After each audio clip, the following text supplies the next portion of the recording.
আমি আজকে তোমাদের সামনে সিম্পল চিকেন ফ্রাই করে দেখাতে চাই।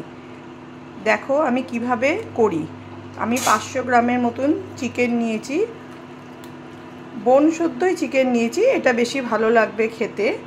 এর মধ্যে আমি একটু হলুদ দিয়ে দেব, একটু সোয়া সস দেব, দিয়ে এটাকে ভালো করে ম্যারিনেট করব। এরপর আমি একটু নুন দেব এর মধ্যে, আর একটু তেল দেব, হোয়াইট তেল দিয়ে দেব, দিয়ে এটাকে ভালো করে মিনিট আমি ম্যারিনেট করে রেখে দিয়েছিলাম চিকেনটাকে। এবার আমি কড়াইতে তেল দেব। ম্যারিনেট করা চিকেনগুলোকে আমি এবার কড়াইয়ের মধ্যে দিয়ে দেবো। কড়াইয়ের মধ্যে দিয়ে তারপর এটাকে আমি ভালো করে ভেজে নেব। চিকেনটাকে ভালো করে ভাজতে হবে। চিকেনটাকে দেখো আমার চিকেনটা একদম ভাজা হয়ে গেছে, খুব ভালো করে ভেজে নিয়েছি। এবার আমি কড়াইতে আবারও একটু তেল দেব। তারপর আমার কেটে রাখা পেঁয়াজ, টমেটো, ক্যাপসিকাম, কাঁচা লঙ্কা আর আদা রসুন পেস্ট করেছি, এটা আমি চিকেন ফ্রাইয়ের মধ্যে মেশাবো।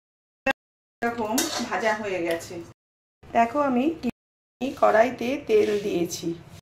কড়াইয়ের মধ্যে পেঁয়াজগুলোকে হালকা করে ভেজে নেব। বেশি ভাজবো না, বেশি ফ্রাই করবে না, পেঁয়াজগুলোকে হালকা করে ভেজে নেবে।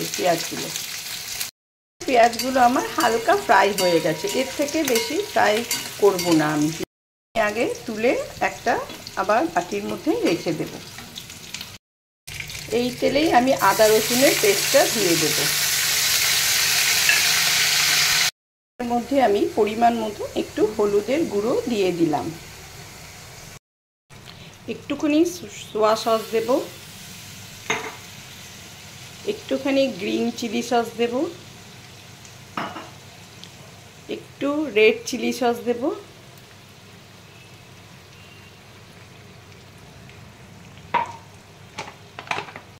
একটু টমেটো কেচাপ দেব, কাশ্মীরি লঙ্কার গুঁড়ো এর মধ্যে দেব। এবার আমি ভেজে রাখা পেঁয়াজগুলো এর মধ্যে দিয়ে দেব। এবার কাঁচা লঙ্কা কুচিগুলো আমি দিয়ে দিলাম। এবার আমি কেটে রাখা ক্যাপসিকাম আর টমেটো এর সাথে মিক্সড করে দেব। এগুলো এর মধ্যে কোনো জল ইউজ করবে না তোমরা, এটা ফ্রাই হবে। এর মধ্যে কোনো জল দেবে না। এর স্বাদের জন্য একটু তোমরা মিষ্টি দিতে পারো। দেখো আমার চিকেন ফ্রাই একদম রেডি।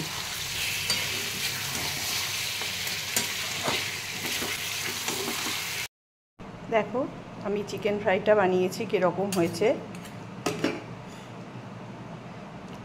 তোমরা এরকম করে একটা বাটিতে সার্ভ করবে, খুব ভালো লাগবে, দেখতেও ভালো লাগবে, খেতেও অসাধারণ লাগবে।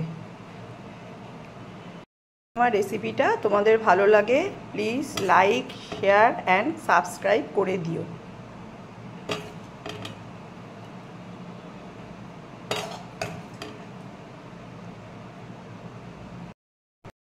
কেমন হয়েছে